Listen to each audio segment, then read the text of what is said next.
Hello,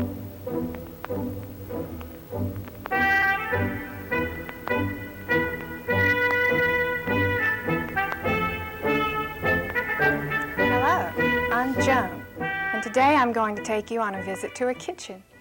How many of you like the smell and the taste of fresh baked bread warm from the oven? I think we all do. This book, Bake Bread, tells you how to bake your own homemade bread. And today, Baker David is going to show us exactly how to bake a loaf of cinnamon raisin bread. David's waiting for us in the kitchen, so let's join him there. First thing we need to do is to take some yeast and put it in a bowl. That looks good. And then we're going to feed this yeast with 2 teaspoons of sugar. Okay. And yeast is an anaerobic bacteria, and it grows in water without air. And yeast is what makes the bread rise. Once we get it started growing, and when later we'll combine it with the flour to make it, air bubbles grow and make the bread grow larger, so it has a nice texture, and so it's fluffier. We put that aside. So the yeast actually grows. It actually grows. I see. Now, let's get started with the ingredients on the bread. We need to have 3 1/4 cups of flour. It's important to measure carefully, isn't it? It's really important to measure carefully. Really important. Also, today we're going to be making cinnamon raisin bread. Right. So the next important ingredient, we need exactly 1/2 cup of raisins. And you're not measuring that exactly, are you, David? Well, it's pretty close to 1/2 cup of raisins. Also, to compete with the seasoning in here, we need a little 2 teaspoons of salt, just to give an edge to the sugar. Our next step is to take 2 tablespoons of oil and combine 2 tablespoons of oil with 3/4 cup of water. The oil not only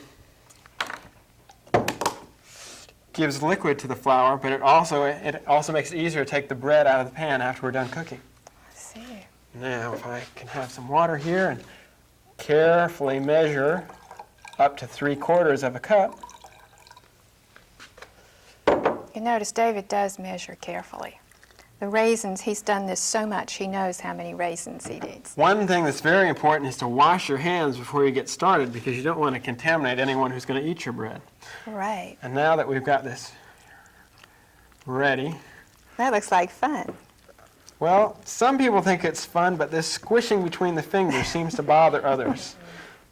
Some people have a machine with a dough hook on it Yes. that can be used to do this automatically. Now, that yeast that we started to grow a little bit earlier, it's not quite ready yet, but I had some started beforehand. And now, if you'll notice, Oh, that's the way it's you going can see to how look. it started to grow. It's foamed up like that. And as you can tell by looking at the flour and raisin mixture here, it's getting a little dry. So if you would, could you pour most of that in here? All right. Boy, Just that go ahead, really pour the has whole grown. thing in. Okay, all at one time. All at one time. And what I'd like is, because I think already my recipe's off just a little bit because I wasn't too careful in measuring the flour. I see. I need to have about another 1/2 cup of flour in here. Okay, can I just reach in front of you and get If the flour? that would be too much Okay. trouble. No, I think I can do that. I need to reach again. 1/2 cup. 1/2 cup. Okay, you can tell by looking at it you didn't have the right mixtures. Okay. See, it's a little too sticky. Okay, this looks like Go ahead. You can go ahead and add that.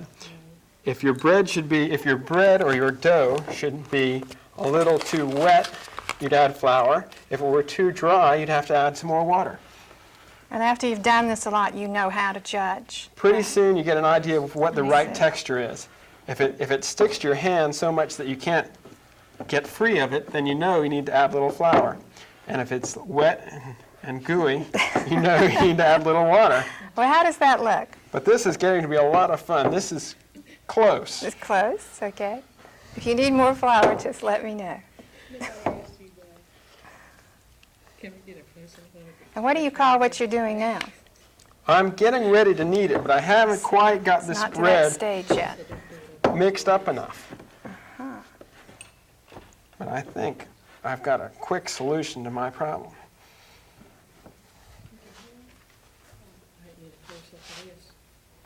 Now, if I could get all these things out of the way so we could see what I'm doing. Okay, I've got a lot of flour stuck to me, and I'll show you a little trick. To get this flour off my hands, or this dough, I should say, this dough. I'm going to mix more dry flour with it. And that way I can clean my hands, Yeah, it's coming off. I can see that. and I can save this flour to put it into this loaf of bread or another. Now, after you've got the bread mixed up to the right consistency, and this is very close to that, you need to knead the bread. Kneading works in the air, it works the ingredients all together, and it's sort of a process of folding and folding again. I see. And you need to knead it for about 5 minutes. I'm sorry that we don't have time to show you how this rises, but if we had a half an hour, We could do that. I would put this in another bowl with oil in it, Right. and I'd lubricate the outside of it so it could grow and stretch as it rises, and then I'd just set it aside in a moist, warm place for about 45 minutes to an hour. Here's a loaf of bread that I've already done that to. This is the way it would look. This is the way it would look. I see. This loaf of bread this ball of dough has been rising for a little over an hour, and it's more than doubled its size. It was the same size as the loaf that just left a minute ago. Now, this is one of the fun parts. We have to punch it down and get it ready to put the brown sugar and cinnamon in it. Oh, that's a real punch. Punching it down, it stops the growing process, and then we knead it a little bit and get ready to have the growing process take over again, as we're going to let it rise a second time once it's in the form of a loaf.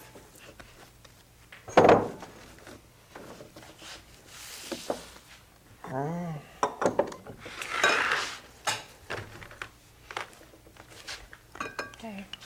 So after you've knocked it down and spread it around, you need to take a rolling pin and roll it out.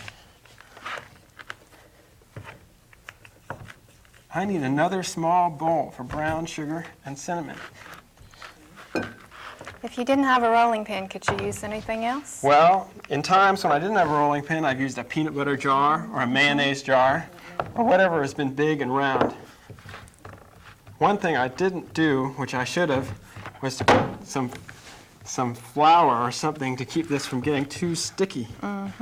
So I better do that now.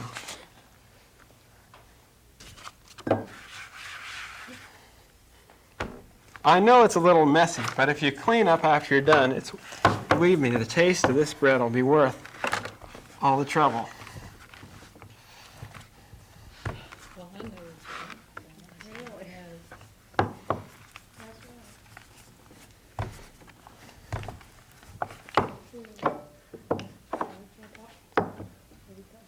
Now comes the Now, sugar.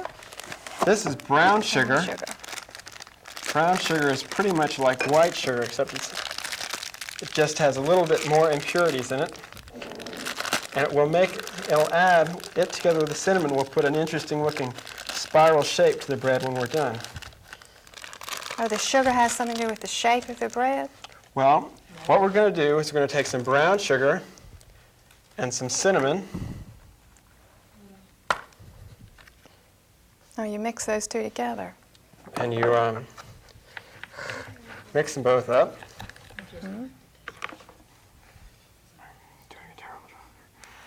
Looks fine. Not many of us actually cook on TV. I know, this is a little bit challenging. All right, I wouldn't want anybody to you watch spread out the me. brown sugar, and then you roll it up into a loaf. Hey, that's beginning to look like bread. Okay, you need this pan right here. And you carefully pinch all the edges together. And now you have it in a loaf shape. You take some oil.